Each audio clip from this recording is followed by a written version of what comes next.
chance, just one chance, to come back here and tell our enemies that they may take our lives, but they'll never take our freedom!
To Anti-Tyranny News Radio here on UCY.tv. Thank you for joining me this evening. Gonna dive into this healthcare bill. Couple headlines I have here. McConnell signals doubts about Obamacare vote. Now talk of them may have to work with Dems. And conservatives revolt over talk of keeping tax. But the first article I'm going to get into is this one out of the Washington Examiner. Rand Paul is going to war with his own party. Senator Rand Paul has not been quiet about his displeasure with the Republican health care bill as it was written, saying many times that he can't vote for it unless it looks more like an actual repeal of Obamacare. Paul has decried Republicans for dropping the essence of their previous repeal and replace mantra for another big government approach, which promises an infusion of more federal money into the healthcare system. Now that Paul has voiced support for separating the repeal effort from the replace effort in two different bills, he has distinguished himself even further from the rest of his caucus as one of the few remaining small government pro-liberty Republicans. I think another thing Rand Paul has learned, I think something that his dad already knew and kind of was going to let Rand figure that out for himself, is that, you know, it seemed like Rand wanted to play along with the Republicans' game as long as it got him something, that he actually seen actual changes. What he figured out is you help them, and then when you try to actually push something that's pro-freedom, pro-liberty, small government, it doesn't go anywhere, even with their own party that claims to be for that. Commenting on the current bill, he said, "We have nearly $200 billion in insurance bailouts. Does anybody remember us complaining that Obamacare had insurance bailouts?" He continued, "Now there are Republicans getting so weak-kneed, they're saying, oh, we're afraid to repeal the taxes. What happened to these people? They all were for repealing Obamacare. Now that there's virtually no one left and continuing every time you add more federal money, more spending for the big government, Republicans, it offends the conservatives." Paul also said on Cavuto, you could say to the moderates, we're going to give you more spending over here, but it's going to be on a separate bill. And then you say to conservatives like me that are worried about the debt and think that we're going to ruin the country, I can't vote for all that spending. So if you want my vote, clean up the repeal. Don't pull all the Christmas ornaments and billion-dollar goodies on it. Just give me repeal. And if the Democrats and big government Republicans insist on Christmas ornaments that cost $45 billion and $100 billion, it will be on a different bill. His implication is clear. He wants to reduce the federal government's role in health care, as he and others in his party previously promised to do, and is therefore a conservative, and those Republicans supporting the bill are not. And if you remember when his dad ran and for the Republican nomination, and you had Romney up there, Romney was talking repeal and replace, repeal and replace. Well, if you remember, most libertarians were like, replace? How about we repeal and don't replace? Oh, we got to replace it with something. No, how about you just take restrictions off to make it easier and cheaper? That's what free markets will take care of. And no one listened, and therefore a while the Republican-held Congress was actually passing repeals, just repeals, knowing that Obama, of course, wasn't going to sign it. But now that they have someone that would sign a repeal, they're not trying it.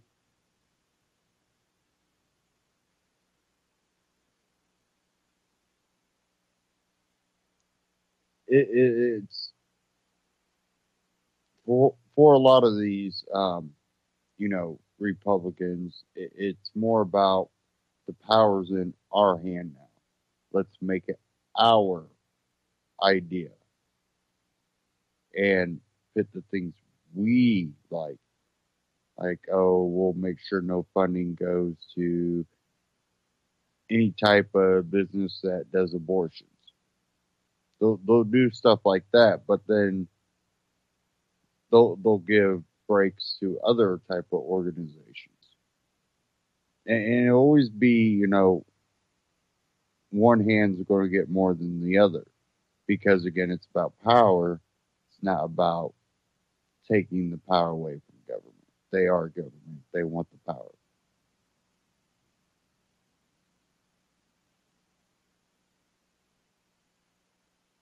I'm going to dive into a Ron Paul Liberty report. This one's a Mythbusters. Government healthcare is ready for hospice. And we'll cover a little bit what he talks about in that. And then I got another article on this I want to cover. So let's go ahead and dive into this real quick.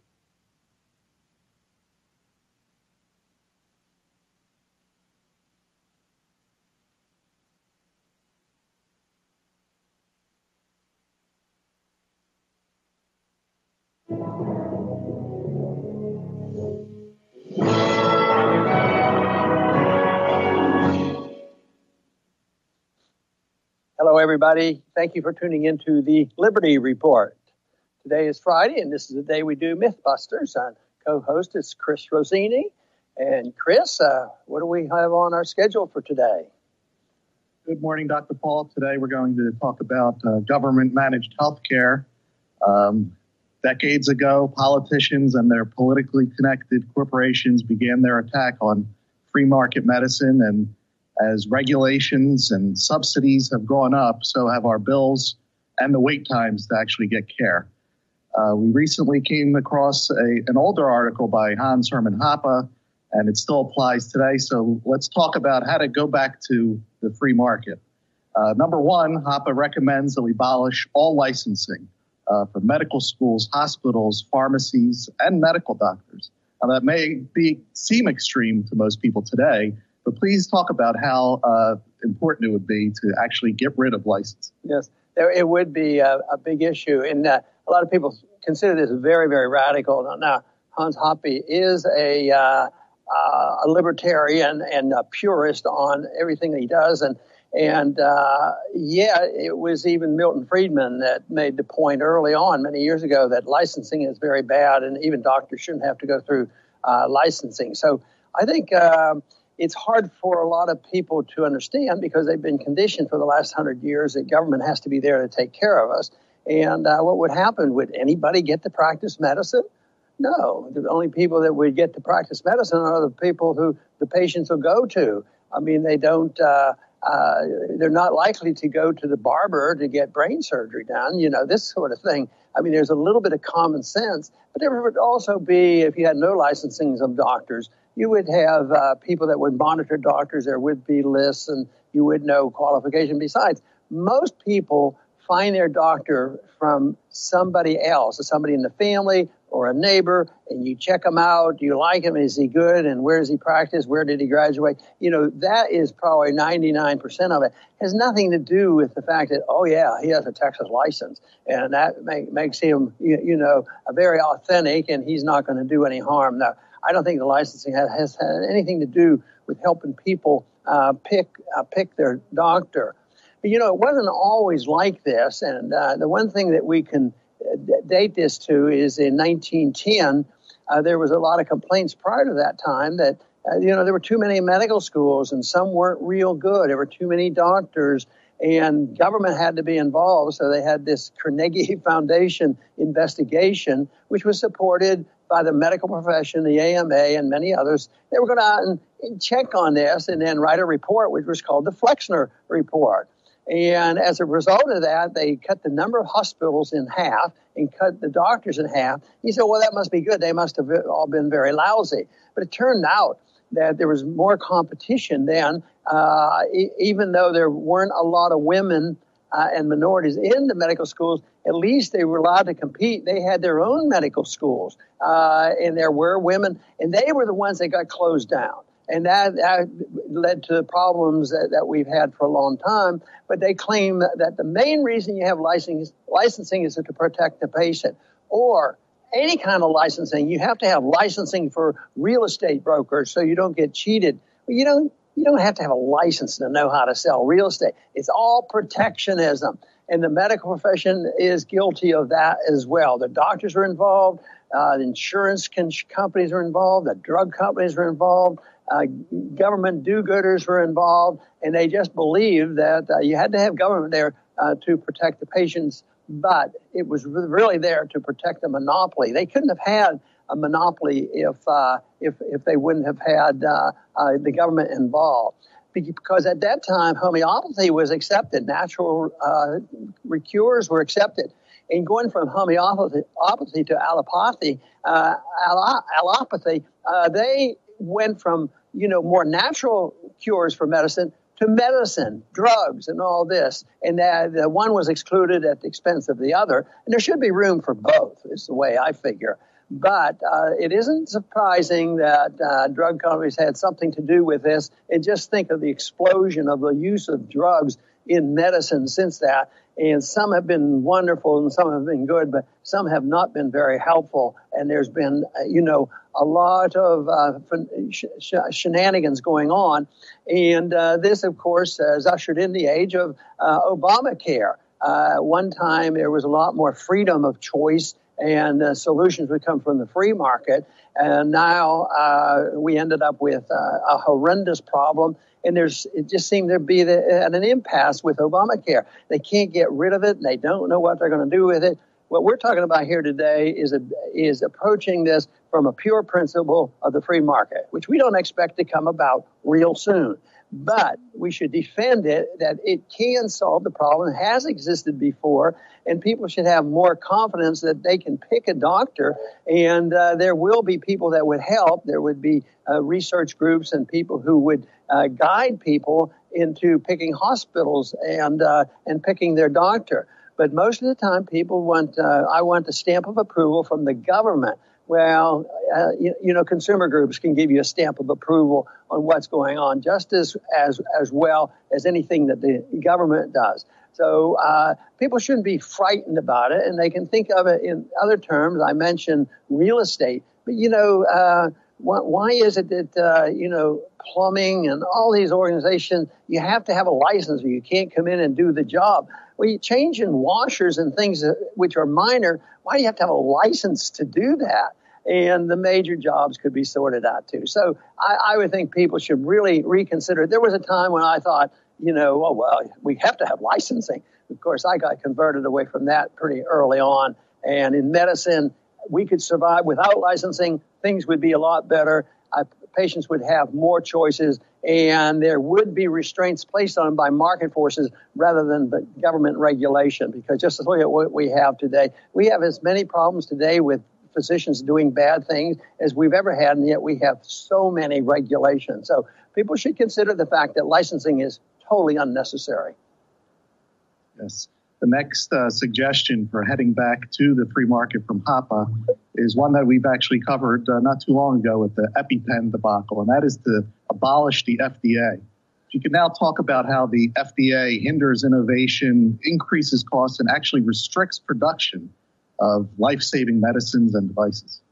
Yes, and this has been pretty well proven, and people are starting to come around to realize this, especially since there's been much written about the collusion of the FDA with the drug industry. There's a revolving door. If they're in the FDA, then they get a very good job, with drug industries afterwards. It makes a big difference. If a drug is approved by the FDA, there's an anticipation of it, and then all of a sudden they didn't do it or they did do it. Big bucks are involved. And when governments have that much power, there's a lot of shenanigans that go on. It's not always done with the highest intent, and because it means a lot of money is involved. The FDA, came in at the beginning of the last century, just like that Flexner report that destroyed, the private market. The FDA came in 1906, and yet it's grown exponentially. It's much worse than it was at the beginning. But it's very much involved, and now it's intertwined with the insurance companies, and it's just an outrage what happens under today's conditions. We have a system of corporatism. We don't have socialized medicine, but we don't have free market. People seem to, and even the Obama administration seemed to accept corporatism, which is a slightly milder form of fascism. And that was the purpose, was to try to provide medical care and pretend that it was going to be better, but we wouldn't have to have socialism.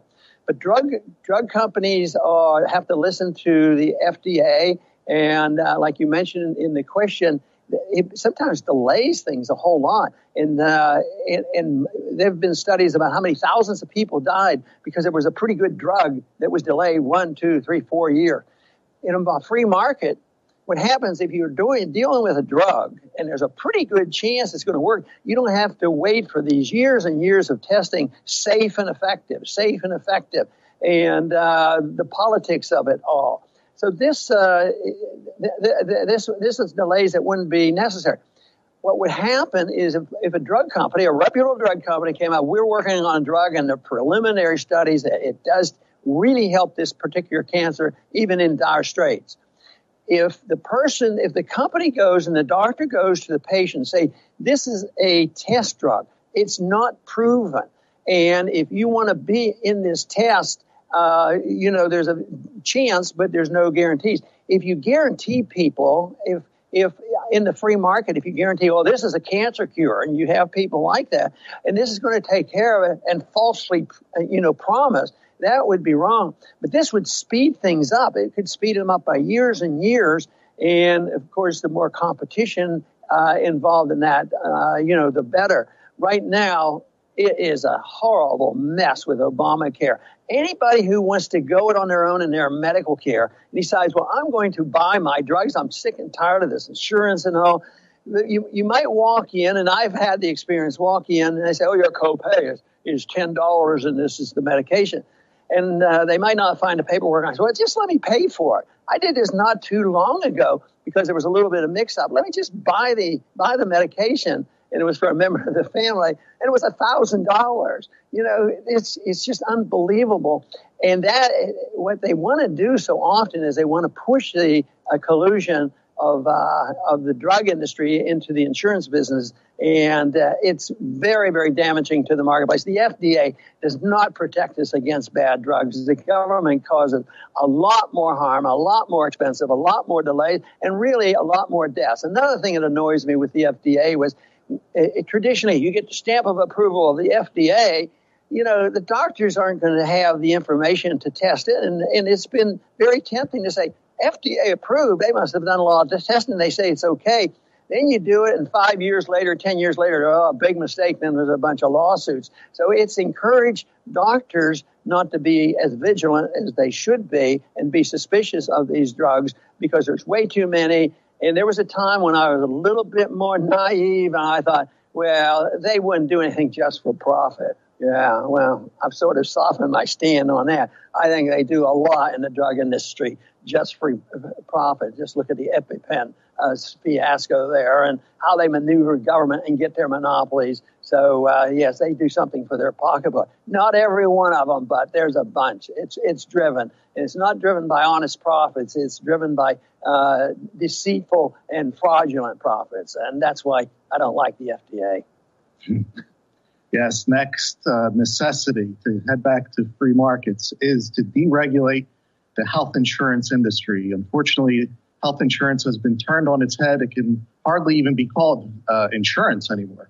In fact, Peter Schiff recently tweeted something I'm going to read. It was very enlightening, and this is what he said. He said, health insurance is what healthy people buy in case they get sick. It's not what sick people buy to pay their medical bills. Please talk about that, guy. Well, this is what has happened. They try to force everybody into it, and it hasn't worked. People are rebelling because it costs too much, because they're making people who are healthy and should be able to get cheap insurance. So if you're 18 or 20 in very good health and you don't smoke and you don't drink, the insurance company wants to give you a policy that in the free market would be renewable for life. This is quite a bit different than creating this system of government and insurance. And insurance companies liked Obamacare, except when the mandates came or the price controls come. But the mandates were that, well, if somebody leaves one job and goes someplace else, they have to change insurance, which is wrong. Your insurance should go with the patient, not with your job. So they go on and I understand that you've had such and such, and you've had diabetes and this sort of thing. So we're going to rate you or not give you insurance. And that wouldn't happen in the free market. But what they're saying, you must give. And it's sort of like us living on the Gulf Coast, that we don't have to buy wind insurance until we see the storm in the Gulf, and then we worry about hurricanes. Well, nobody does that. You don't go buy car insurance after you have your accident, and you don't buy car insurance to take care of maintenance for your gasoline and oil and little things like that. And that's what medicine is all about. They say, we pay for everything. We take care of office calls. You need to get the doctor-patient much closer, and the doctor and the patient should look each other in the eye and say, well, you come to my office and I'm going to charge you $50, $100, or whatever it is, instead of saying, we'll check on the insurance company. And then they go and then they start fighting over what they're allowed to do. Once they set this, it's idealistic, but then they run into trouble. The cost goes up. It becomes bureaucratic, and nobody's happening. And they try to stick to the bill, stick the bills on the people who aren't sick. And so it isn't. Schiff is absolutely right. This is not insurance. It's prepaid services by taking money from one healthy group and taking care of somebody else. And they say, well, that's inhumane. Somebody has to take care of them. Well, where did they do it before? How did they do it before Obamacare? And I tell people, I practiced medicine before they had Medicare and Medicaid. and there wasn't this kind of a problem. So I think there wasn't a problem that created this monster. It had the special interests. The medical professions won a monopoly, the drug companies, the insurance companies, and they all came together and they created the problem. And then we have this huge bureaucracy in medicine that is very costly. So it is a consequence of our bad laws. And one of the most important things that I just mentioned, I think, is people should have a much better choice on insurance. It should be deregulated. You should be able to buy it in any state. And you should be able to get the insurance when you're young. An insurance company then should be able to give it to you and guarantee it. But if you change jobs, then you have this monster. But the tax code did this because the corporations wanted the deductions. But if you're an independent and you want to do it yourself, no, you don't get the deductions. And even now, you can't even get in if you're not part of the system. Then you can't fit into the insurance programs. So it's until Obama tried to correct it, but he made it much worse by intimidating people, making the wrong people pay, not let the market work, and not let freedom of choice be there. So it's a tragic mess. Unfortunately, even if this knowledge were accepted by the majority of people in Washington, say that's the way you have to move, it's not going to happen, unfortunately, because once you give people services, which you come across for the majority of, oh, I didn't have this before and I have it now, we are not going to put up. We have a right to this, and we demand that we keep this. Politically, there's not going to be any answer. But I tell you what, it's insolvent. This whole system is insolvent. There's $128 trillion of unfunded liabilities, mostly in Medicare, Medicaid, and Social Security. And there's reasons why that's not going to continue because population is going down and expenses are going up. And the predictions are always wrong. So we have a ways to go before the solution. I think we'll have to face the medical care system a lot, when the crash comes and have to have a decision. That's why I encourage people to really look into alternative care and individual care. There's still a few options left where you can get private care under these circumstances, but it's going to be more difficult as time goes on. And finally, Dr. Paul from HAPA, it's a suggestion back to freedom that most people do not want to hear, and that's to get rid of Medicare and Medicaid. And that's never an easy sell, especially after many decades of being subsidized by the government. Nobody wants to hear that it's heading towards ruin. However, the facts are the facts. And since they've been implemented, healthcare has been in decline. So if you could finish the show on why it's important to get rid of these two socialist programs. Well, we have to because they're totally insolvent. The number of people employed in medical care now, and just recently the job report showed there was a tremendous increase in medical jobs. And they didn't separate them from government and private. But even if it's private, it's government because they're probably working on insurance forms and the bureaucracy. So it's insolvent. They can't provide it. It's bureaucratic. The people are unhappy. They're getting angry. And there will come a time when something will have to be done. So I think that people have to believe and listen to people who can take a position and say, we should have never done this. How about this simple argument, which is so unwelcome? Where do you get the authority, moral authority, to steal from somebody who takes care of themselves or is in good health and take it and subsidize somebody else who drinks too much and has cirrhosis of the liver and he wants a liver transplant? And you are obligated by law to take money from that person and take care of somebody else. So that is not going to work. Eventually, it's going to stop. But people believe they have a right to medical care, and that's why they're not going to give up on this easily. And yet, most people know, oh yeah, it's bankrupt, it's insolvent. It's how long is it going to last? Nobody knows exactly, because as long as people keep taking our dollars that we just print, I guess we're going to limp along. The quality of medical care is going down, and that is the big thing. The doctor-patient relationship has been destroyed by this. One of the motivations that many of us had for going into medicine was the uniqueness and the excitement of having something very special, a doctor-patient relationship. And this should be, honored and respected. But today there isn't. There's a relationship now between drug companies and insurance companies, and it's sterile, and it's so difficult. And still, the number of people getting good care doesn't go up. It actually goes down, and it becomes more bureaucratic. We have a good example of what happens, in medical care, because we do have something that was universally government care, and that was care for the veterans. And everybody that runs for Congress and presidency, even Trump, we have to help the veterans. I even said the same thing. We drag them in, they get injured, and they don't get care. But they're in a system that doesn't work. The veteran hospitals, it doesn't work. So that should be an example of why we should change it. As far as taking care of that problem, we ought to just give them an insurance policy and let them go get private care. Probably had a lot less cost than running government hospitals.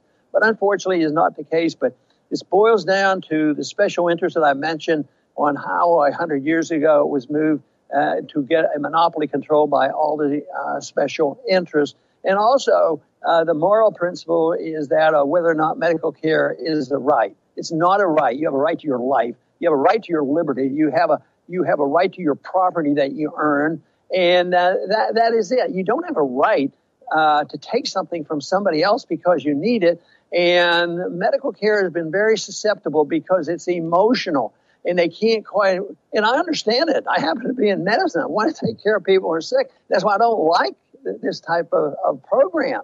But it's susceptible because people get emotional and say, oh yeah, we have to do it. But we ought to look at it on principle, the morality of it all, the moral right, the practicality of it, because it doesn't work. And of course, you could have the old-fashioned argument. There is no authority in the Constitution anywhere that gives the federal government the authority to run medical care for the whole country. And those few principles would solve our problems, but it's not going to happen this week. Let's just keep working on it so people understand and have confidence that freedom does work.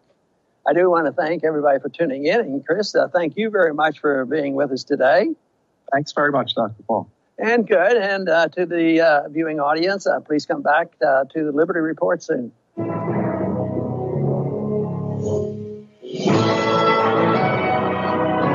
Ron Paul Liberty Report, RonPaulLibertyReport.com, and Ron Paul Liberty Report on YouTube. Check them out. Subscribe.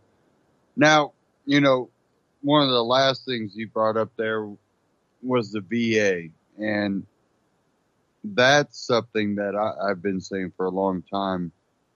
And my grandfather was in World War II, and growing up, because of his health issues, having to deal with the VA, it's even as a young person, I asked, why can't he just go to the regular hospital?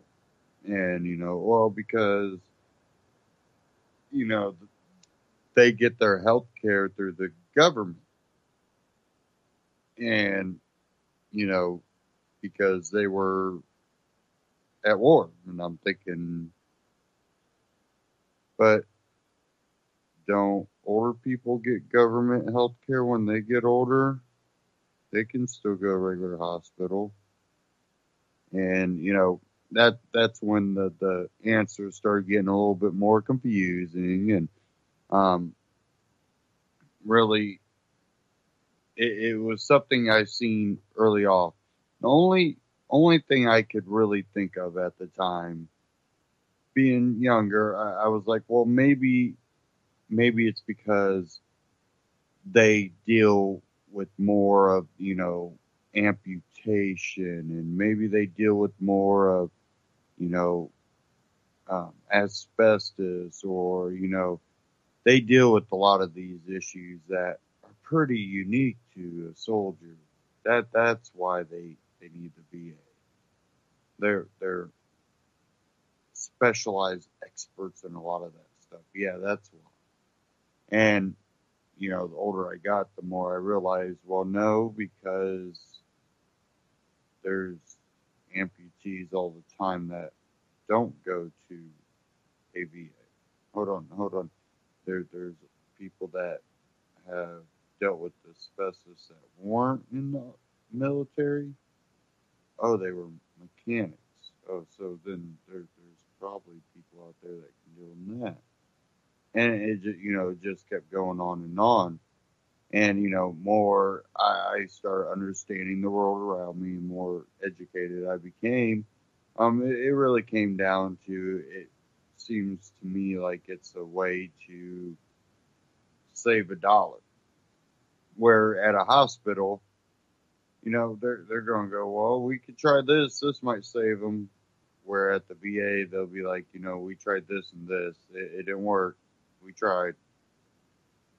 Where there might be a amount or a level of care that they're willing to give. But highly specialized treatments, maybe not so much. Now, I do think it's somewhere in the middle. The VA, the people there want to do as much as they can. I think the VA is underfunded, therefore they can only do what they have the ability to do. Now, I have heard some stories of late that VA is getting a little bit more lenient in the sense that things that they can't do there at the VA, they're actually starting to send more people out to more appointments and more specialized care than they used to. But I agree with Ron Paul. Why wouldn't you just give them a insurance policy to go to whatever hospital they choose? There's hospitals that I won't go to, and there's hospitals I will, and hospitals be a good second choice, or in that emergency I would be willing to go to there or there, just as long as it's not there. And those are choices that we have the ability to choose, but they don't. They have the VA,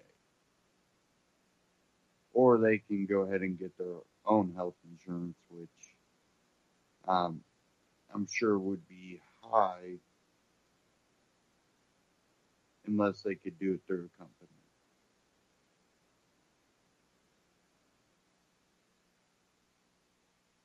Me personally, if I was in that position, I would do whatever I could to try to get insurance outside of what the VA offer you. But hopefully we can see, maybe a movement away from that. But right now we got government so far up healthcare's butt that it doesn't really matter what way you turn right now. Government's going to be involved. And that was a big scam back when the insurance companies were created.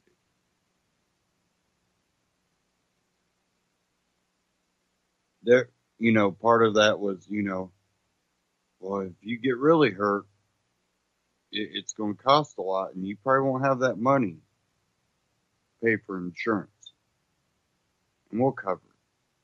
Well, that works as long as it's healthier people.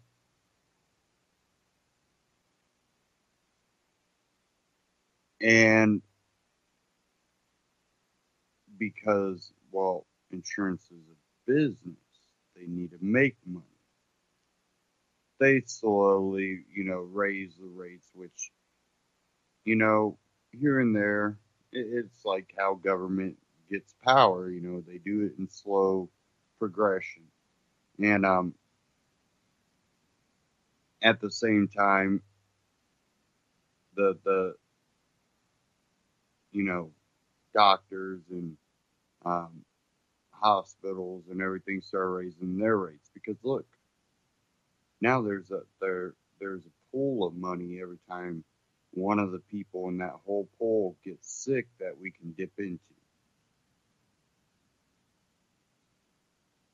So on top of them raising prices and the insurance company raising rates, you went from a point where you could have the doctor come to your house and at least, check you out if you need to go into the hospital or something. We'll talk about that once we look you over real quick.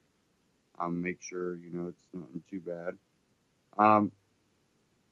And being able to pay for that out of pocket, where now you have people that go to the doctor and come out having to pay still out of pocket. But on top of that, they have an insurance policy that they've been paying on.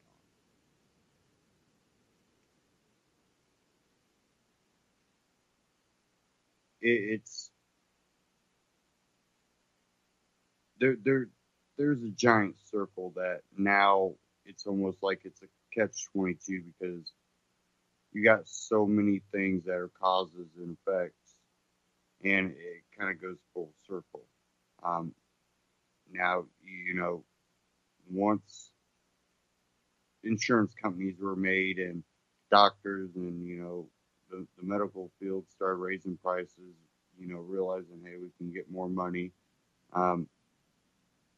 Then on top of that, government's involvement in student loans and things like that and student aid, colleges started raising, their tuition. So now you got kids paying a whole bunch of money. Remember, not all of them finish at the top of their class. So you can actually, potentially have a crappy doctor that barely got by, might even had someone do their homework for them. They do go through a lot of training, but I'm saying, that doesn't mean that they're all good. Definitely when it comes down to actual practice. But they're all paying a crap load of money. They're all going to charge a crap load of money. So now it doesn't even matter free market wise whether you go to the best doctor or the worst doctor. Maybe the best doctor might be more for the simple fact that he might have got a better position. But what about not quite the best, but pretty damn good compared to the bad? They might be charging around the same price.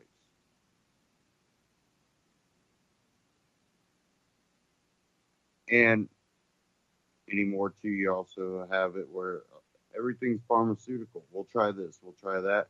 They say that's what it's for. That's, the FDA, approved it, and that's what it's approved for. So it must do the job for that. Side effects. When it comes out, it didn't really help. But it did have the side effects. Join the lawsuit and you might get a couple bucks.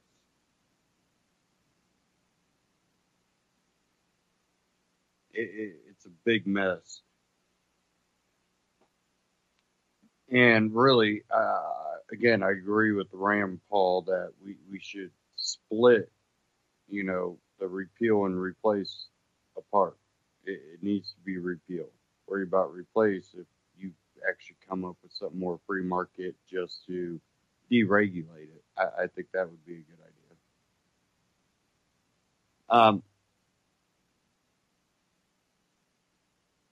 Another article here. I want to cover this real quick before we move on.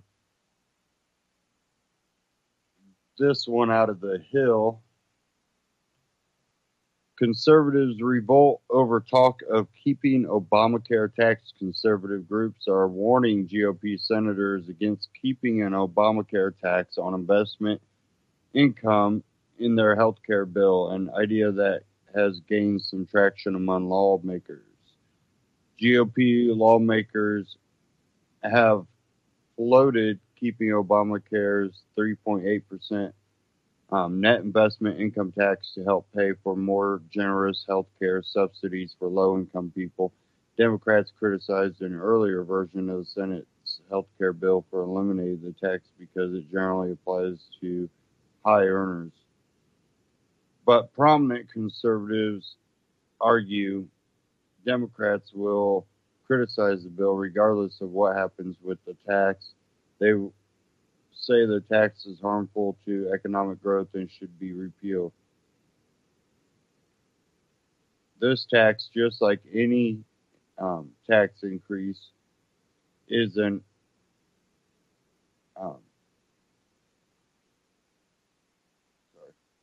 it's an anathema to conservatives as it suppresses economic growth and opportunity throughout our nation.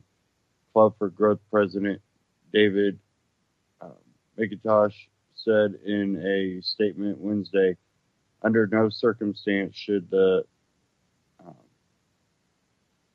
NIIT be included in any forthcoming Republican repeal bill. Repeal and replace. That's what it should say. Not repeal. It's not just repeal. It should just be repeal. Obamacare's net investment income tax applies to individuals making more than $200,000 and married couples making more than $250,000. The tax falls on forms of income that include capital gains, dividends, and interest. It is one of a number of taxes that Democrats enacted to help pay for Obamacare. Other revenue provisions include a Medicare surtax on high earners and taxes on the medical device, prescription drug, and health insurance industries, among other things. Republicans have long disliked an investment tax. The Obamacare repeal bill the House passed in May would retroactively repeal the tax to the start of 2017. And the draft bill Senate Republicans released last month would also retroactively do away with the tax. But the initial version of the Senate bill did not have enough votes to pass, and several GOP senators have suggested that they would be open to keeping the net investment income tax if it would allow lawmakers to bolster healthcare subsidies. We want to address the issue of ensuring lower income citizens are in a position to buy plans that are actually provide them appropriate health care. Senator Bob Corker from Tennessee told reporters last week. Outside conservative groups, however, are pushing back against the idea. Before the initial version of the Senate bill was unveiled, more than 40 free market groups and activists wrote a letter to Senate Finance Committee Chairman Orrin Hatch urging lawmakers to repeal all of Obamacare's taxes. Representatives from groups that signed the letter say they are troubled by the recent decisions about dropping the repeal of the net investment income tax, since they view repeal of the tax as a way to help boost the economy. Cutting the capital gains tax gets you growth, said Americans for Tax Reform President Grover Norquist. He called keeping the investment tax an economically illiterate bad idea. Taxpayers Protection Alliance President David Williams said that failing to repeal the investment tax would cause investors to delay selling assets and would discourage more entry into the stock market. Democrats have been repeatedly attacking Republicans on health care by arguing that their legislation would increase health care costs for poor Americans to provide tax cuts to the rich. The message may be resonating, as polls have found that more people oppose the Senate's draft bill than support it.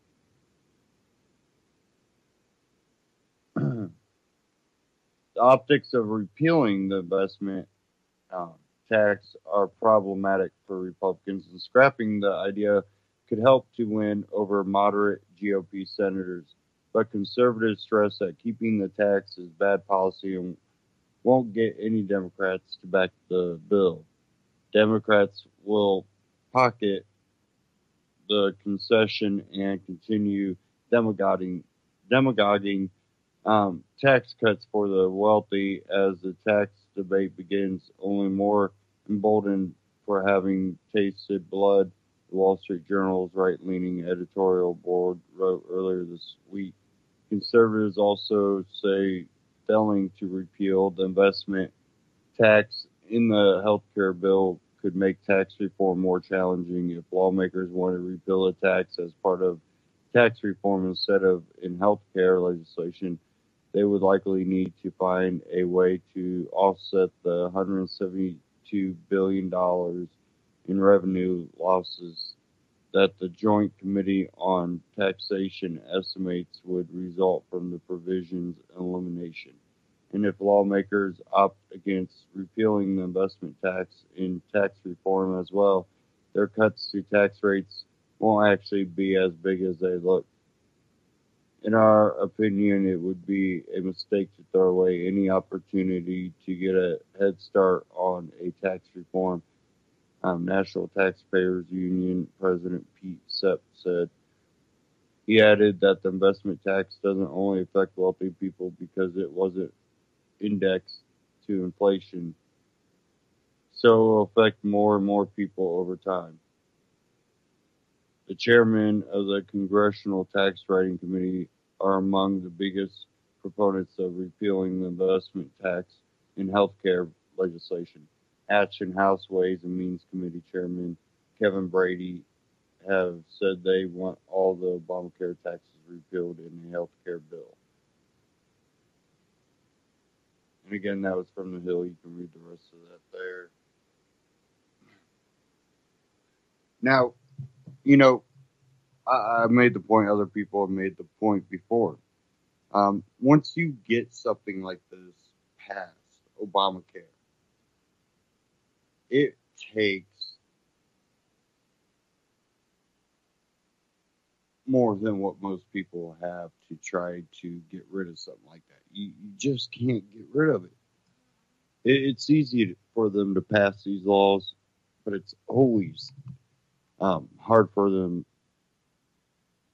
to ever get rid of them. And when they do, all they do is change the name, change a couple little things in it, but they never change the actual, the framework of it. It still ends up doing bad. And if anything, they make it worse.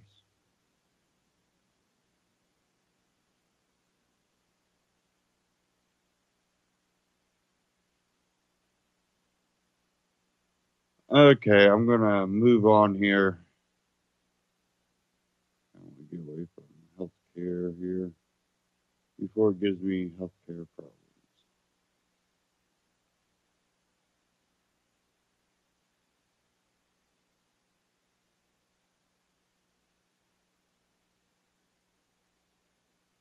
I wanted to cover this one thing. I don't know if I can find it too fast or not.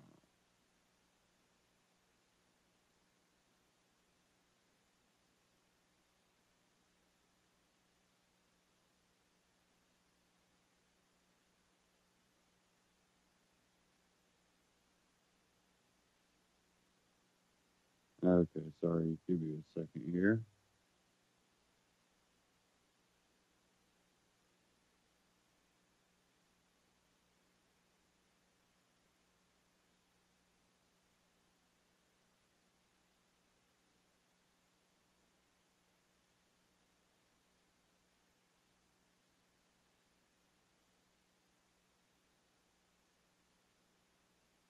Okay, I wanted to cover a little bit of this because CNN, and I'm not usually someone that goes out there and tries to go directly after mainstream media.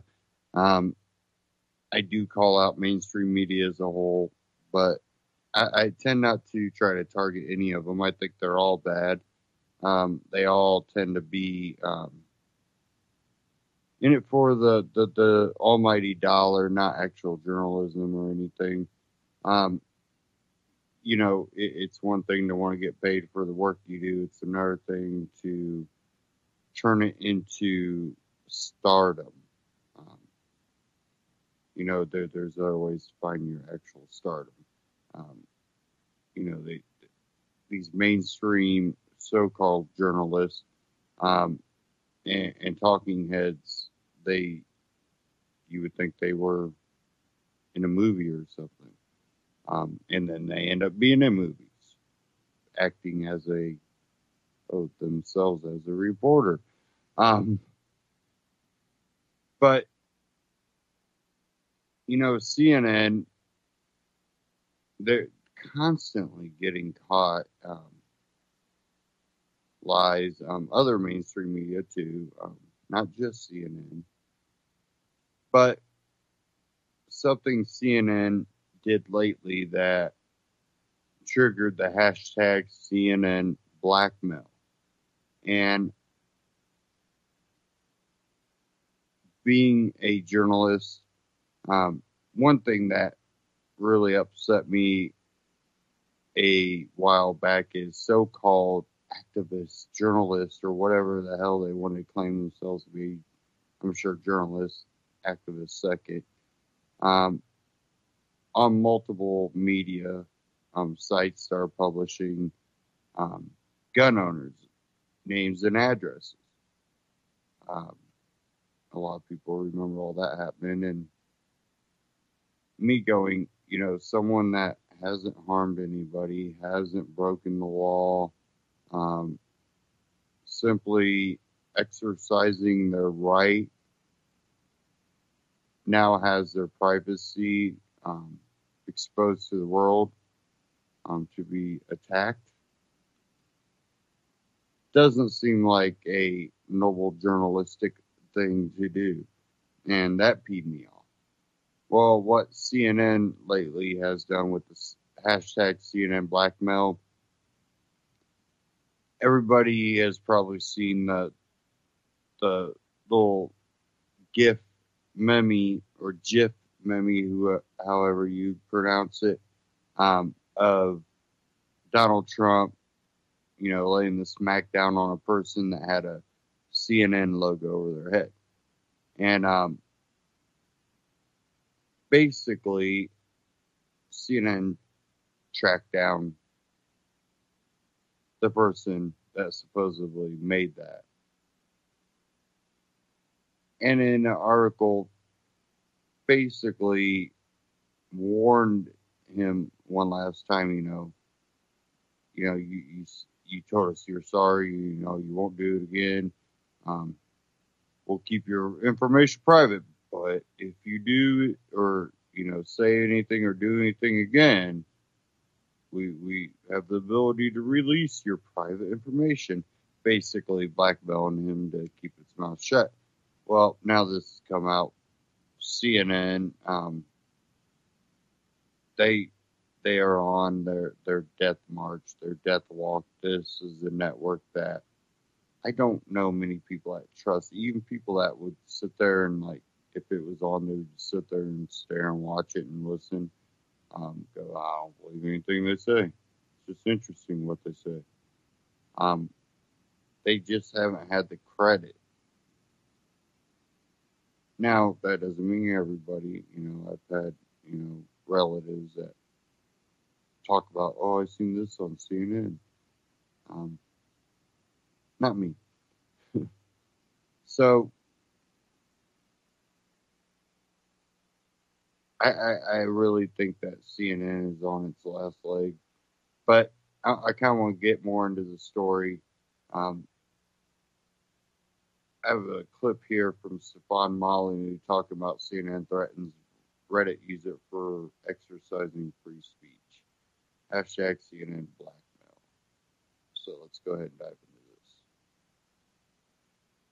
CNN kind of like the geeky virgin in those horror movies of endless predetermined disaster who sort of says, you go for help, I'll follow the bloody footprints to my doom.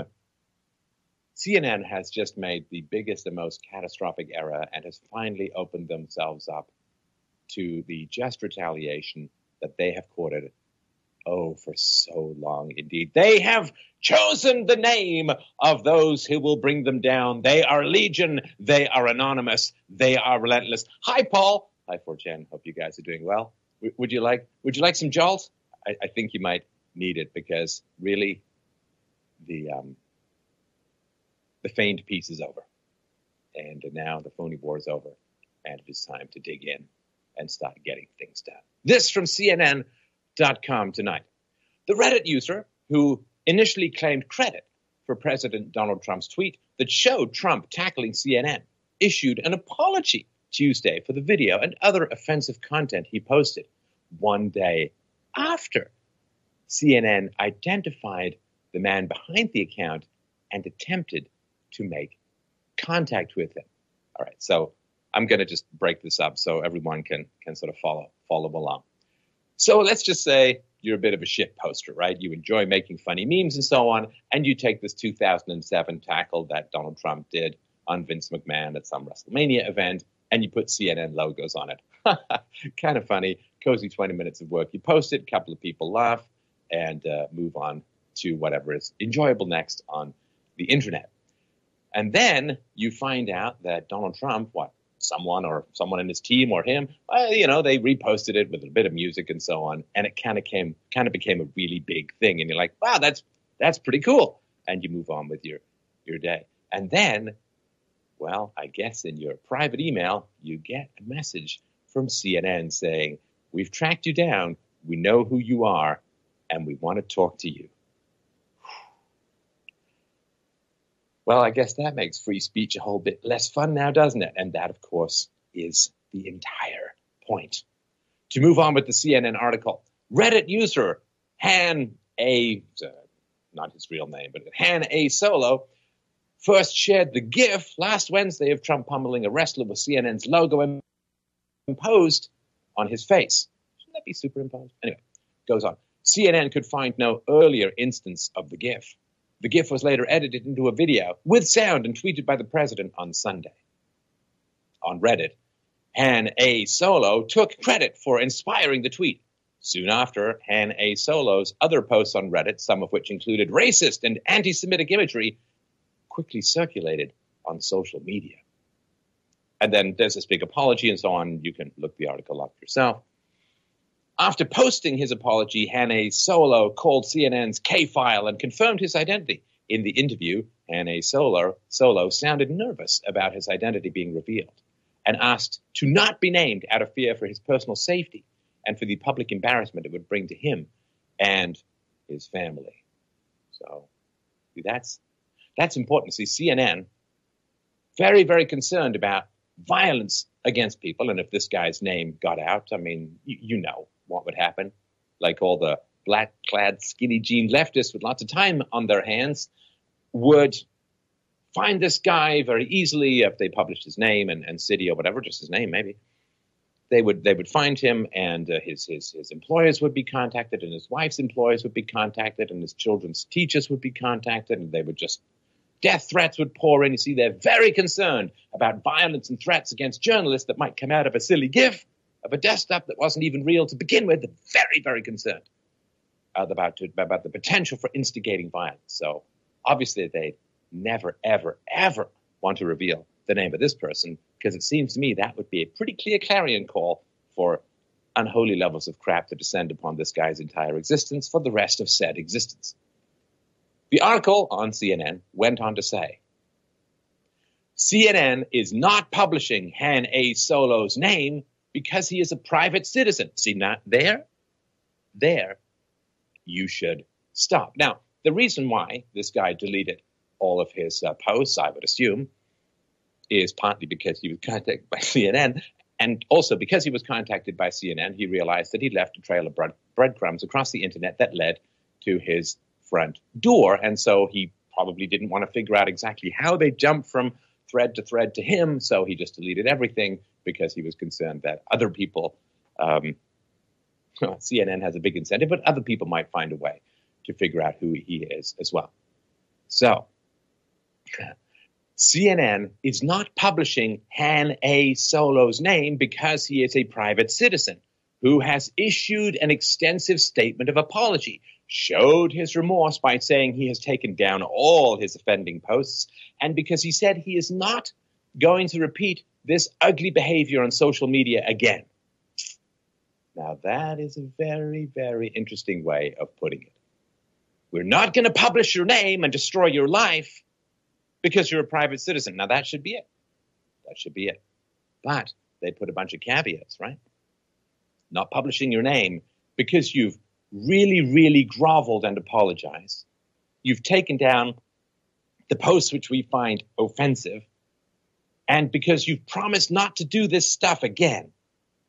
So that's why we're not going to dox you and publish your name, because you have complied with our wishes and taken down stuff we find offensive. CNN goes on to say, in addition, he said his statement could serve as an example to others not to do the same. That's interesting as well. We got this guy, we dug and found this guy, and we could publish his name, but we're not going to because he's groveled and complied with everything we want. And just in case you didn't understand, we're just going to point out, he said his statements could serve as an example to others not to do the same. No funny memes, everybody. No shit posting, no mild trolling, no making fun of people, no doing satire, no none of that stuff.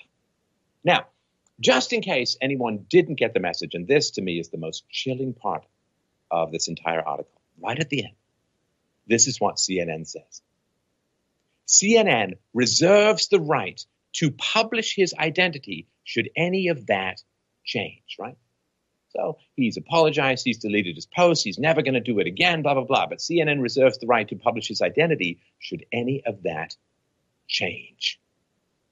We are watching, we are policing, and if you don't toe the line, if you make fun of us again, if you do anything in the exercise of your complete First Amendment right to free speech, if you do things we don't like of that we might find offensive, well, we're just going to publish your identity and let the chips fall where they may, because the feral violet leftists will now know exactly who you are and where you are. And welcome to almost never going out without looking over your shoulder and darting from shadow to shadow for the rest of your natural-born life. Now, to CNN, I can only say, I guess drunk with power and goaded into mad overreaction by Donald Trump's tweet of a GIF, how stupid do you have to be to do something like this?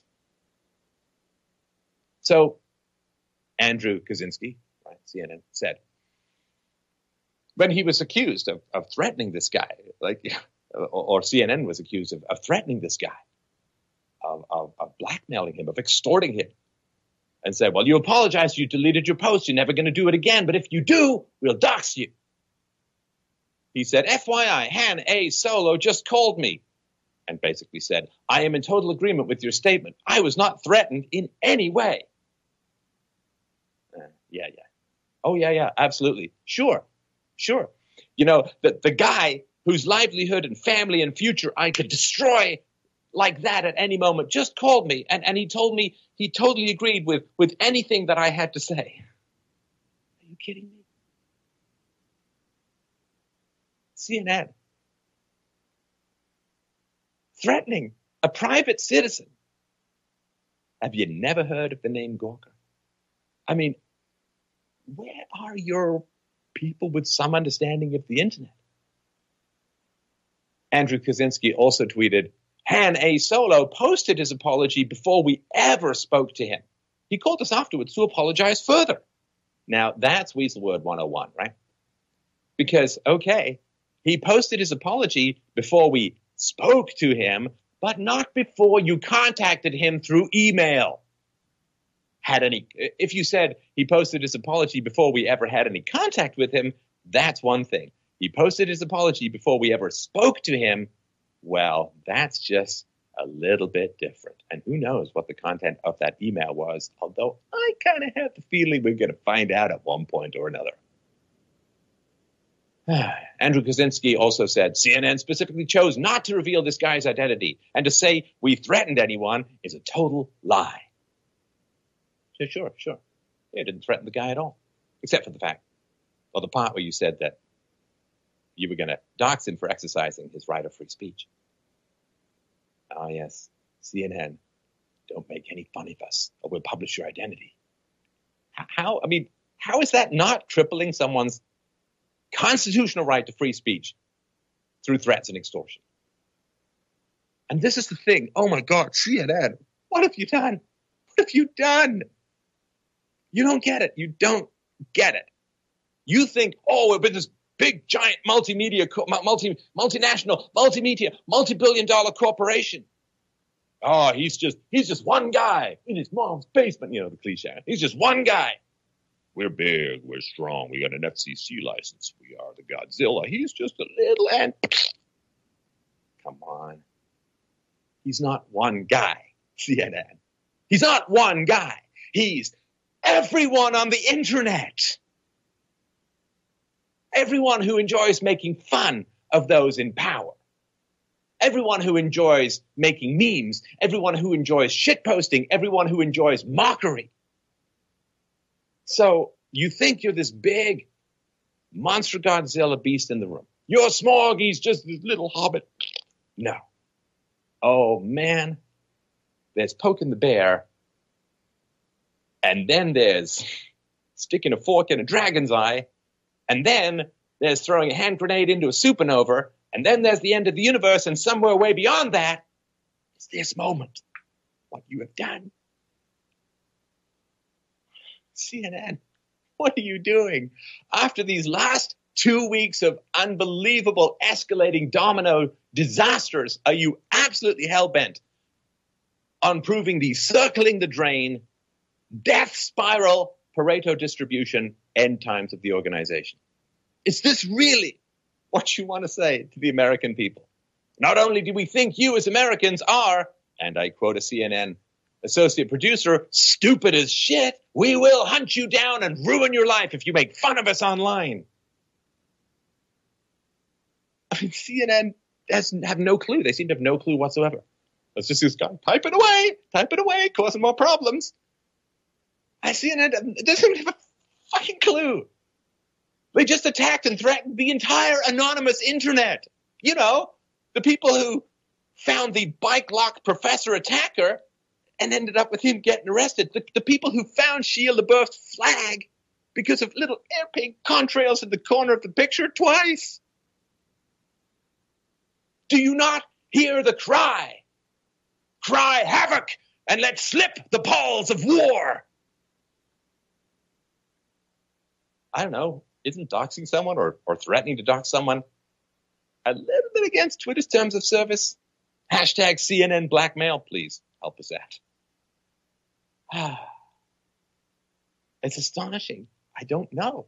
Do they not hear the click of the bear trap that calls in the meme airstrike?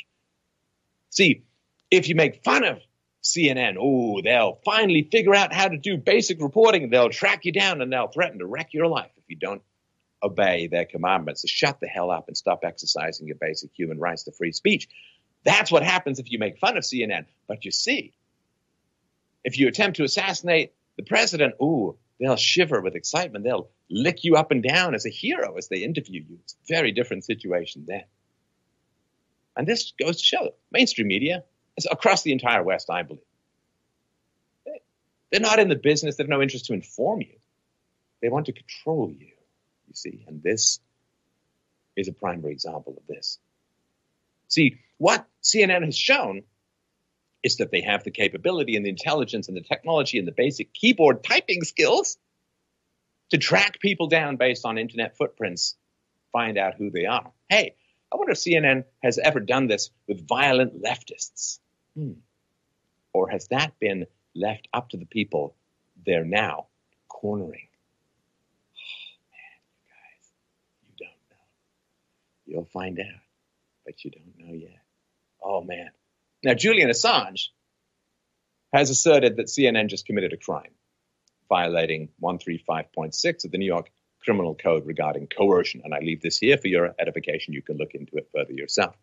A person is guilty of coercion in the second degree when he or she compels or induces a person to engage in contact which the latter has a legal right to abstain from engaging in, or to abstain from engaging in conduct in which he or she has a legal right to engage. Right? So in other words, don't post stuff which we find offensive on the internet or we'll reveal your identity to the feral left. Right? Perfectly legal what he posted. I mean, so, yeah, he's got the legal right to post what he posts, to say what he says. And if you compel someone to refrain from engaging in contact, legal right to engage. And there's more to it. I'm just sort of giving you the highlights, right? So if they prevent you from exercising your legal rights by means of instilling in him or her a fear that if the demand is not complied with, the actor, CNN, or another will, one, cause physical injury to a person, or, this is skipping a few down to 5, expose a secret or publicize an asserted fact, whether true or false, tending to subject some person to hatred, contempt, or ridicule. Isn't that interesting? Isn't that interesting? Well, I think for sure that if this person's identity gets out, I'm sorry to tell you, man, but you are going to face some potential for physical injury or danger. And, expose a secret or publicize an asserted fact, whether true or false, tending to subject some person to hatred, contempt, or ridicule. It seems to me, I'm no lawyer, but it seems to me, open and shut case of criminal behavior. We'll leave it for the courts to decide, and there are already murmurings that something like this may be underway. I mean, I know it's after hours. Don't you have a 24/7 general counsel you people could call to figure out this stuff, whether it's even remotely legal to threaten to dox someone for exercising their right of free speech? Oh, I'm telling you, it's not going to just be CNN too. Other legacy dino media corporations are going to report on this. They're going to take sides, and they're going to screw it up royally. I'm perfectly happy to tell them in advance that they're going to screw it up because, I mean, come on. All the competent people either aren't in the mainstream media or left the mainstream media years ago when they saw which way the wind was blowing, which is basically mainstream media going down the dinosaur dustbin of history. So they think they're stepping on an ant, and then there's a giant shadow above them of what is coming down next.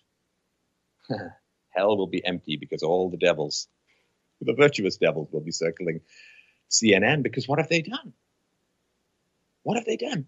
By attacking this guy, by threatening this guy, they have awoken a beast that will now strike relentlessly and endlessly. Because there are all these keyboard warriors out there, meme warriors, shit posters all over the world, who are sitting there saying, holy crap, what have I done? What have I said? What have I posted that CNN might find offensive, that they might be able to track me down? I can't delete everything. So CNN, they're going to say, all right, it's you or it's me. It's you or it's us. If this is how it's going to be, if you're going to track down people you find offensive and threaten to reveal their identity and destroy their lives, well, okay, it's on, CNN, and only one of us comes out of this intact. And this is going to be one of the great shows, one of the great conflicts of the early part of the 21st century. This is historic. So, my friends out there on the internet, please do it peacefully. Do it legally. Doesn't have to be nice, peaceful. Through language, you have all the power that you need in the creative genius of your fingertips. So I say, shit posters of the world, unite and fight. You have nothing to lose but your memes. Stefan Molyneux. And that was Stefan Molyneux again on YouTube. Check him out. Subscribe. Now, you know, you really do have a instance where by CNN doing that, and it's funny because I think this came more out of the BuzzFeed, crew that's working at CNN now. From all reports I've seen, there's a lot of talk about it coming, something like this seems to have come from or resemble what, BuzzFeed would have done. So it kind of makes me laugh because, a lot of the people that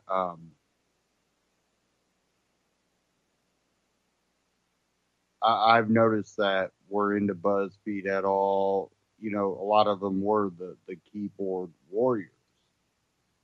But by doing this, you kind of you wage war on the trolls of the internet and the anonymous people on the internet. When you start tracking down people that criticize news organizations and government, both, and start putting or threatening to put their safety and their privacy and their lives in danger, even the ones that might like what you do because, well, it goes against the other side. When you look at how the internet operates today, one thing that the anonymous people and the trolls and a lot of the other people do is they stick together when it comes to someone trying to expose them and make their lives difficult, even though some of them do it on the internet. Their belief is keep it on the internet. You control me, I control you. Let's see who's the bigger troll.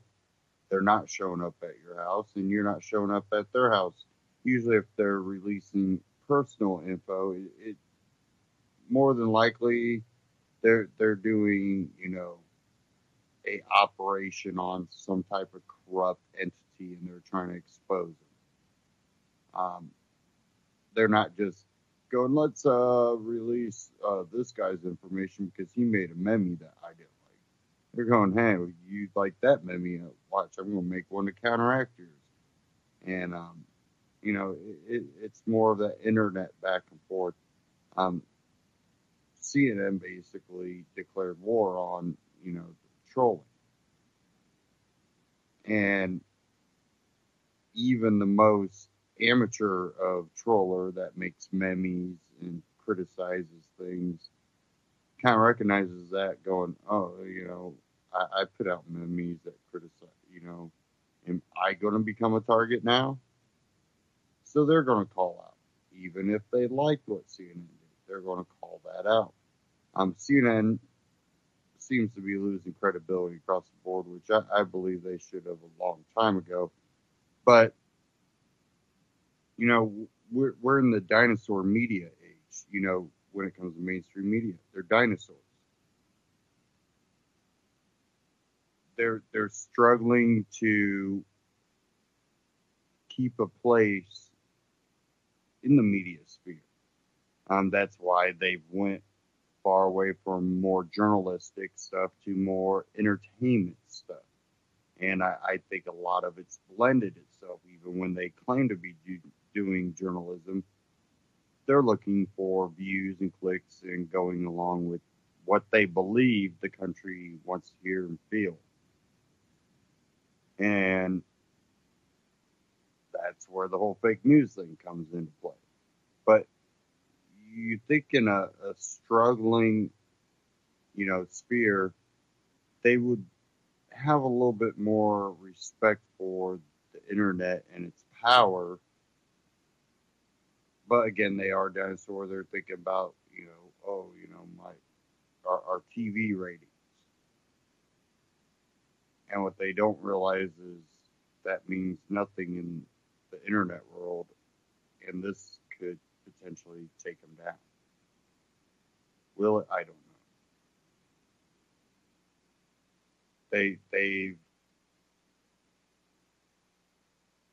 They've weathered similar storms. So them not making it through it, I don't see that happening. I do got one article. Sorry,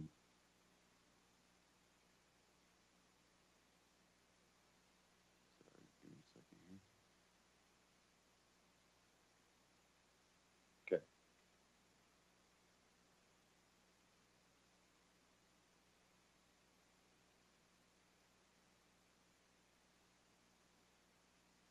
Okay, sorry. Reason.com. What CNN's threat to docs? A Redditor tells us about the state of journalism. If you're going to create nasty memes to get attention, demand people give you credit for those memes and celebrate when the President of the United States shares one with his roughly 33 million followers.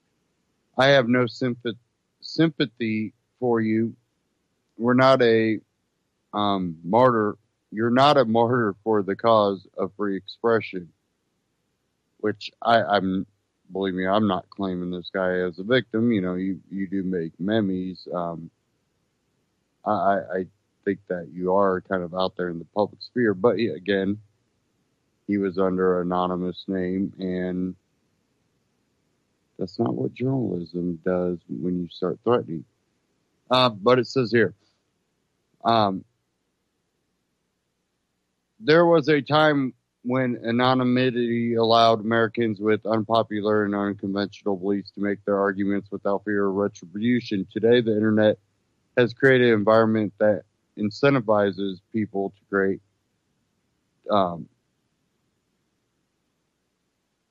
detestable messages meant to troll and harass.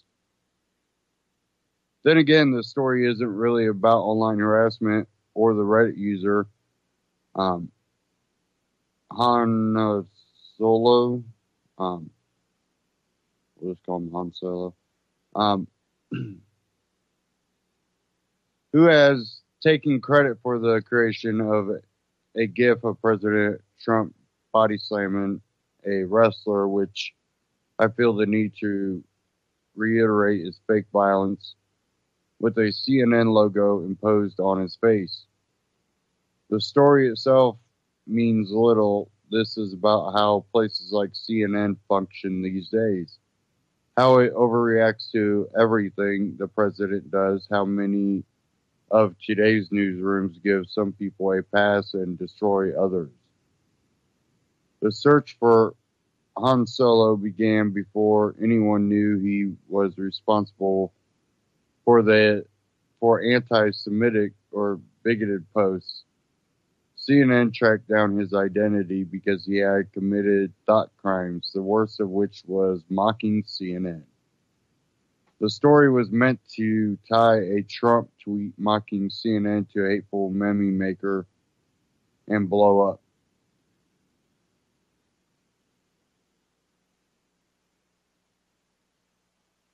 That's because news organizations have become obsessed with fighting Trump rather than covering him.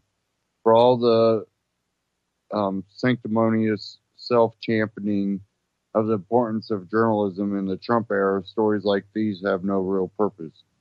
This piece didn't educate viewers on the underbelly of social media or the habits of the president or anything else. It wasn't an argument over ideas or policy. It wasn't entertainment. It was a story birthed from the hysterics that erupted over a silly meme Trump retweeted. What CNN has done is induce some random troll to grovel and apologize for his wrongthink. Even if we concede that there's a good reason to track down a meme maker on Reddit, why doesn't the network run the name? Without the name, in fact, there is no real story. CNN claims it kept the poster's anonymity to protect his safety. Is it saying that anti-Trump activists will hurt the man? Is it saying that there should be no repercussion for things we say? Is this protection afforded all Americans? Moreover, the piece itself and on the on-air personalities at CNN disputes the idea that his name was withheld to protect safety. It is clear that if Han Solo had responded to CNN by saying, "No, I'm not sorry, losers," he would have been outed. CNN is not, it says, quote here, CNN is not publishing Han Solo's name because he is a private citizen who has issued an extensive statement of apology, showed his remorse by saying he has taken down all of his offending posts, and because he said he is not going to repeat this ugly behavior on social media again, said a CNN piece. Should Han Solo ever revert to his nefarious meme-making ways, CNN reserves the right to publish his identity should any of that change. This is a threat. There is simply no other way for an open-minded person to comprehend the meaning of the line. I've read thousands of news stories and written a bunch of them, and I can't think of a single instance of a similar disclaimer. CNN has absolved the man of his sins for now. I guess if Han Solo does anything it deems ugly, the network reserves the right to put him in danger.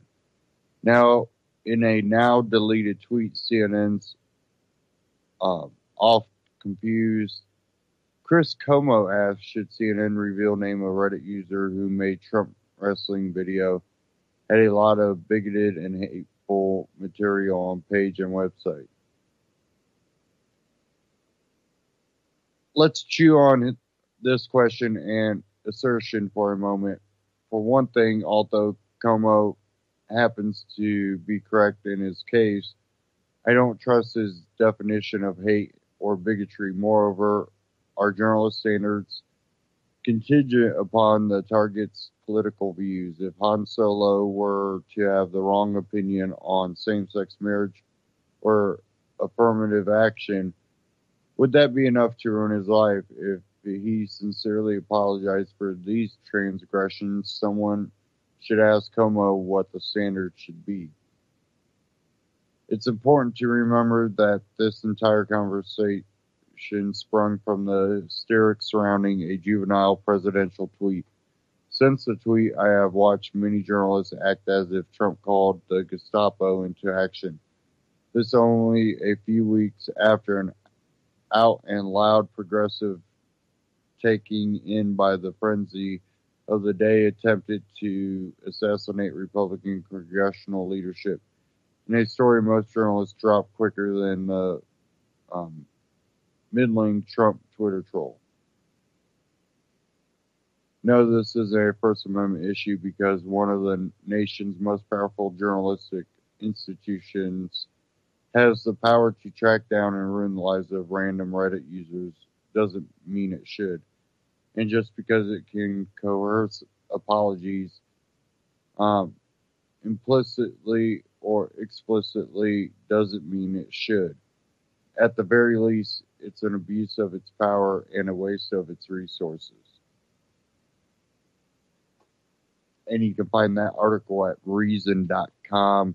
And that one was titled, What CNN's Threat to Dox a Redditor Tells Us About the State of Journalism.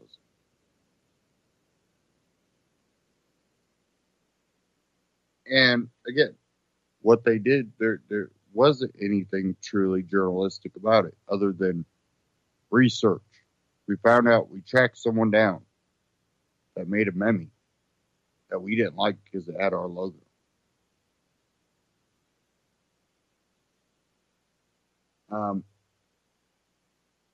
that's like when they call,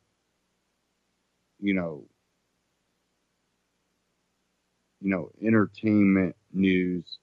Just, it's not really news because it's about entertainment. It's nothing that actually affects people. It's entertainment news.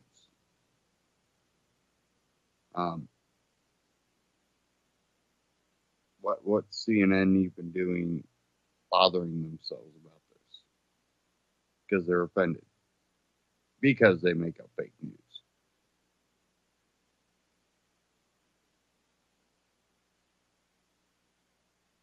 Now, again, I think that they kind of shot themselves in the foot, and it's potentially an end for CNN. I think mainstream media, because they're so expensive of a company to run, then they're falling off. So you got all that. It's really a bad place to shoot yourself in the foot. And I think it'll serve as a warning to the rest of the mainstream media, which I think that's why they're also ditching and kind of throwing CNN under the bus. It's because they realize what mistakes CNN made.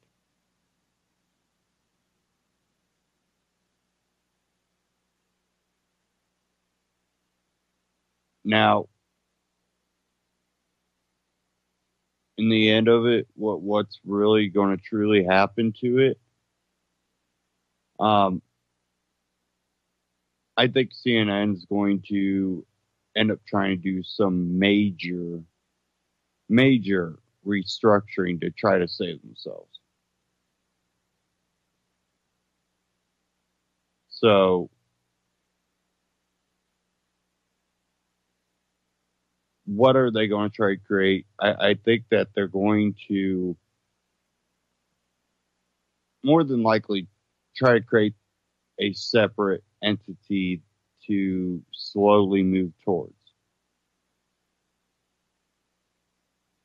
And they're going to probably recruit younger people and to try to make it look more authentically citizen journalistic. But behind the scenes, they're going to have the money behind them. And I think that we should watch what happens with CNN pretty closely to see what comes out of it. I might be wrong. They might just think that they're okay and implode themselves.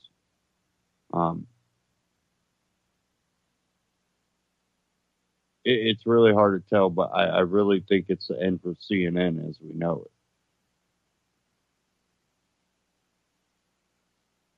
And last article on this from the Blaze. A cartoon bear is beating CNN in the ratings.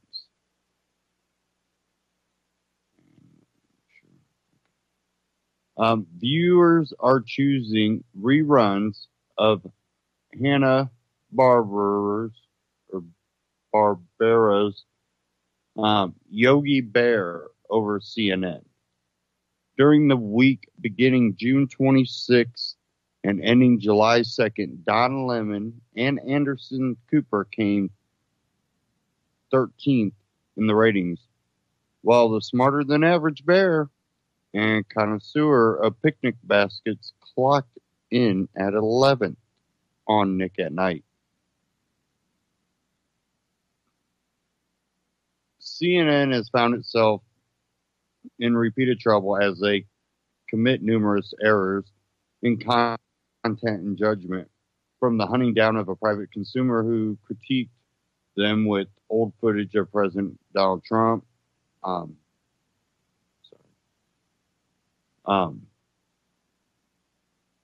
to reporters crafting false narratives on Twitter to resignations over unverified stories, the news network is being tuned out in favor of reliable fare like Yogi. Chris Salcedo joked, "Watch us steal the ratings picnic basket" on today's Chris Salcedo show, making a reference to the Hungry Bear's famous line. He also explained that cable networks do not immediately falter financially because cable companies such as Comcast and Spectrum pre-purchase the programming, but we could be seeing the beginning of CNN's failure.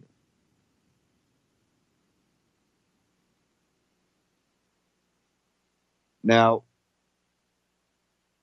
at the end of the day,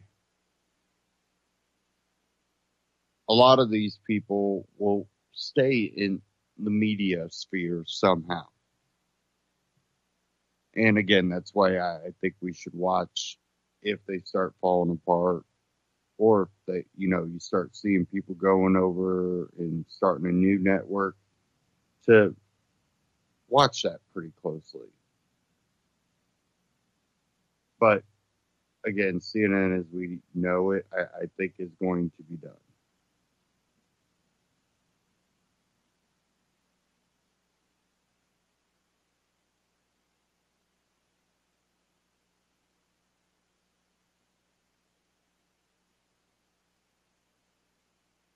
Okay, I want to play this one short clip here before we hit the end of the broadcast.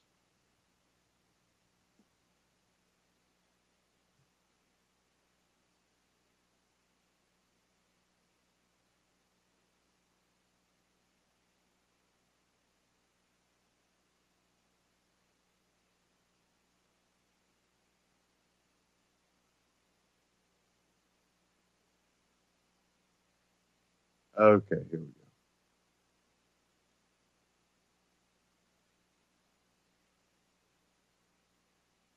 And this one is titled, this from We Are Change, "What You Need to Know About the Soon-to-Be Most Powerful Man in America." So here we go. Jason Burmis here for wearechange.org. And I'd like to take this opportunity to shine some light on a person who has gained a lot of power, prominence, and influence in our society over the last 20 years. And that person is Jeff Bezos, founder and CEO of Amazon.com. Now, before we get into what Mr. Bezos is currently up to, we should really take a look at his beginnings. Now, in 1994, Bezos traveled across the country into Seattle to discuss business deals in what would become the original Amazon.com. Now, in the beginning, Amazon was nothing more than a warehouse for books and then ebooks, and really took the idea of internet shopping to the next level. A lot of people didn't think that Mr. Bezos was going to be successful, as he chose to take financial loss after financial loss after financial loss in order to expand the business. But the company losing even more money than they had estimated. The net income of the company losing, in spite of bringing in $19.3 billion, they lose $15 million in the quarter in terms of net income. That's a much worse loss than the year before, when the company lost only $7 million on $15 billion in revenues. A lot more in revenues, and the loss doubles to $15 million. They're reinvesting constantly in the business. And if you haven't bought into this story, I'm just watching the stock down about 5% right now in after hours. If you haven't bought into that, then what exactly are you buying into? Amazon is literally the biggest online arena in the world. You can get virtually anything from Amazon.com, whether it be toothpicks, high-end computer equipment, or even auto parts. Amazon.com has you covered. Now, on top of that, his service of Amazon Prime has cut into things like iTunes and Netflix with their music and movie service.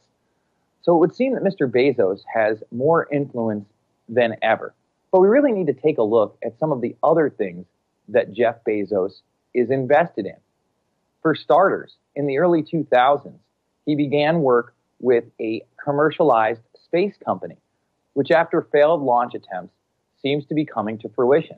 In fact, Blue Origin, one of his aerospace companies that he's invested in, is set to have its first human flights sometime within this year. Whether or not that's successful, it just shows that Mr. Bezos is absolutely looking to the future and future technologies. Now, what may be most alarming about Jeff Bezos is the fact that in 2013, he acquired the Washington Post. Now, obviously, this is going to give him influence in the minds of many Americans across this country, as he is now very heavily invested in a media operation. So is the Washington Post going to become a truly global newspaper? Yeah, that's what we're working on. So we're working to become a national and to some degree global newspaper. Now, some people may see this as a conflict of interest just based in his owning of Amazon alone. But what may be the most alarming is that Bezos took a $600 million contract from the Central Intelligence Agency in order to build them a cloud server. Now, of course, this $600 million should have no influence whatsoever on what's published in the Washington Post. But could there be a conflict of interest there? Absolutely. Now, with Mr. Bezos already heavily invested in future technologies, such as quantum computers, artificial intelligence, I think natural language understanding, I think machine learning in general, artificial intelligence, it's probably hard to overstate how big of an impact it's going to have on society over the next 20 years. So it is big. Drones, and even automation. We really need to keep an eye on what kind of propaganda he may be selling to the public through his media organization. He's a huge investor in D-Wave, the first commercial quantum computer company that is heavily invested in bringing artificial intelligence into our lives. We also have to take a look at the fact that most of Amazon's factories are completely automated, making us ever more obsolete. Meet Amazon's newest holiday workers, the Kiva robots. At this fulfillment center in Tracy, California, more than 3,000 of them cruise the warehouse floor, helping employees fill millions of orders.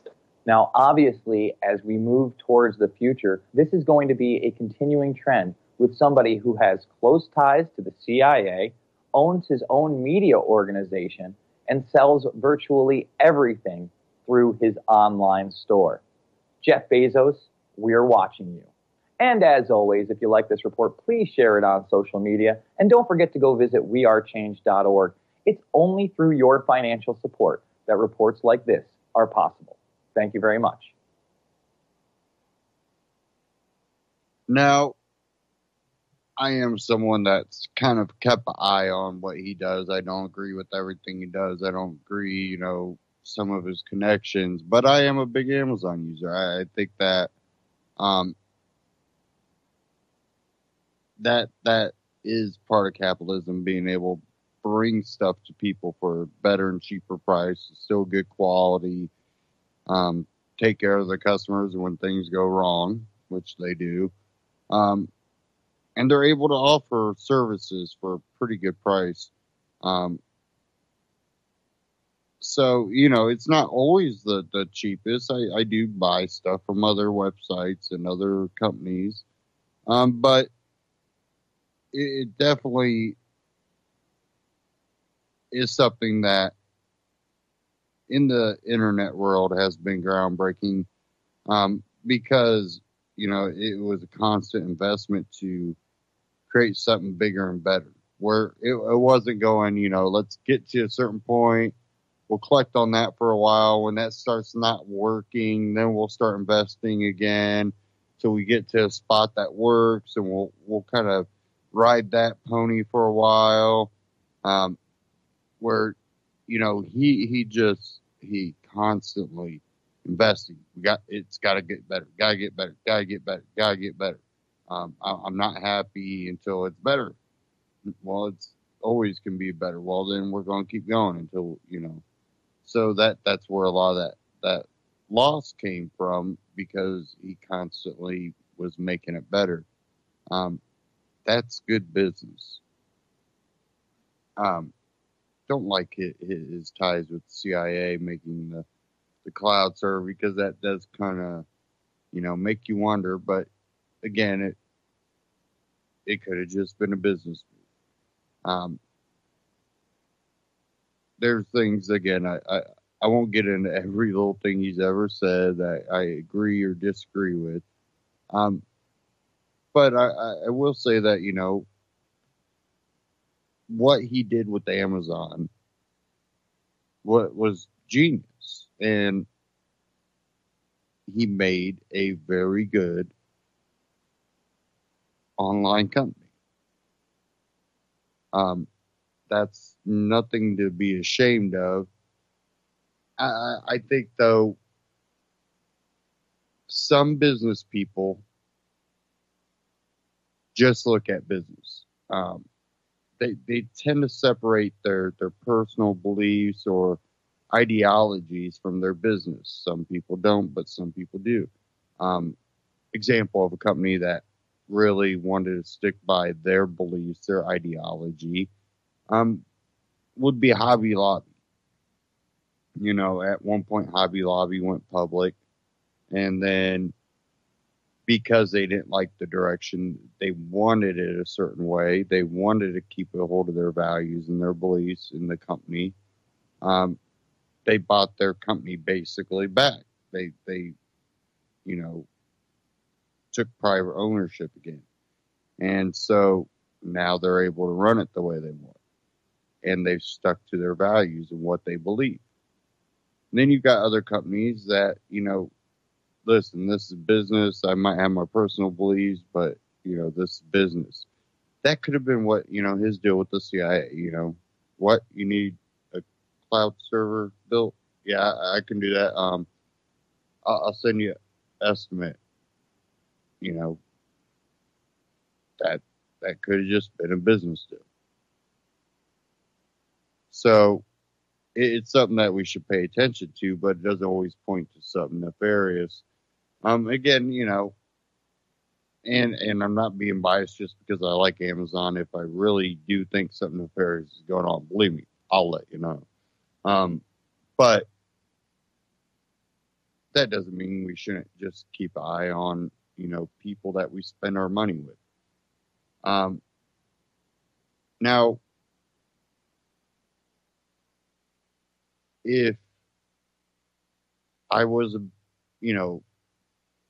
owner of a company I'm trying to grow to these great proportions and I'm bringing in great revenue, what am I going to do? I'm going to turn around and invest as much as possible to get the company to a point where I'm like, we're light years ahead of our competition.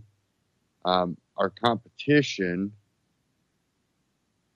is still relevant to a point, and we're still blowing them out of the water. Then I don't stop innovating. I might start, slowing down and not, ramping it crazy to the point where I start getting beyond my abilities as a company, which I've seen companies do that, where they want to get big and they don't have a great plan of getting big. What do? They expand, they get big, and then they go out of business because, well, they got loans and spent all this money only to have a larger version of what they had before, which wasn't making them a lot of money. Best time to expand when you're making money, when you're doing really well. You should be able to start off small and do really well. If you're not doing well, you're spending too much and not getting enough back. Cut your costs, raise your prices. Make sure you're putting out best quality or best service. And always innovate.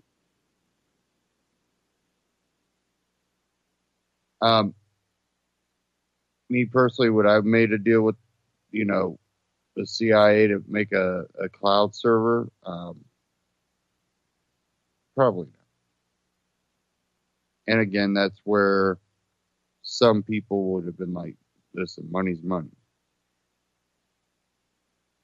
My problem is I know what the government does, and I don't agree with it. Therefore, I'm not going to help them further it along. If they choose to do these things, they're going to have to do it with someone else.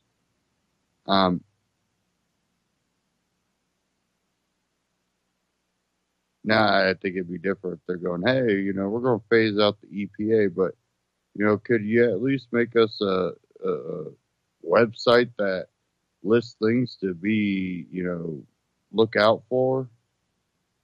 You know, things that, you know, maybe a list of standards that would be a good thing for people to keep their communities, their businesses and everything up to. Sure. But grow, ability to coerce, spy, and torture, and wage war, and steal, and yeah, not doing it. But again, business deals can be business deals without being nefarious. And the cloud server could just be a cloud server without being nefarious, but it's just hard to trust government or covert organizations that kind of operate without oversight. Hey, I'm a fan of Amazon. I still shop Amazon.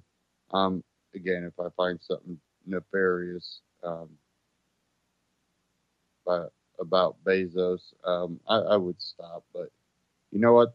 One thing they've also been able to do is offer a lot of citizen journalists the opportunity to get a little, you know, money and offer their listeners, their customers, their readers,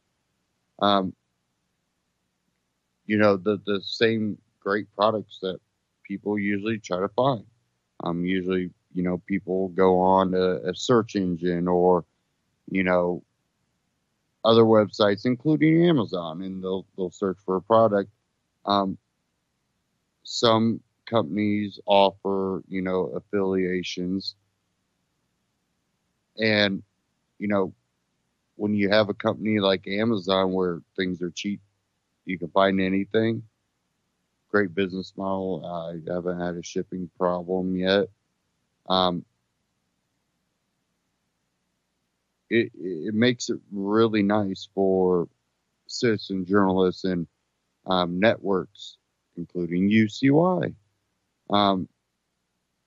to, you know, partner up with companies like Amazon. And, you know, a shameless, you know, little plug here for UCY. We have a button on UCY.tv. It's down towards the bottom. When you click that button, it takes you right to Amazon.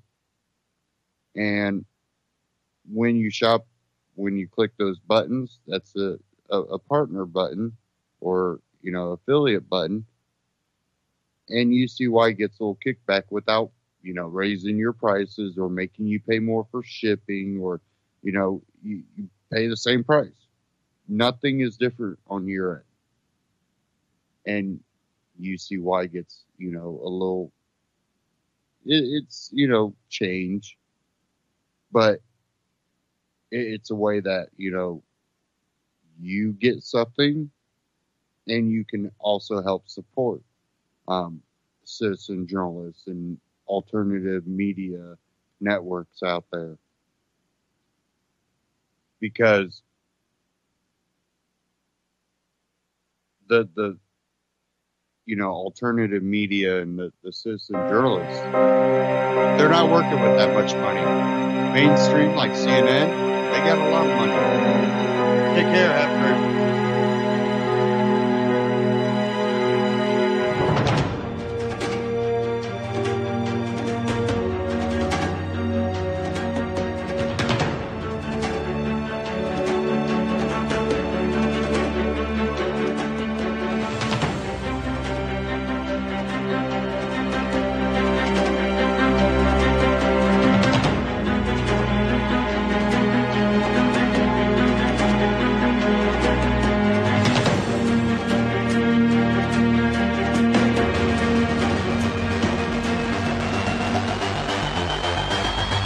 Adventures on the Tracks you can catch every Monday night and Friday night at 9 p.m. Eastern Standard Time here on UCY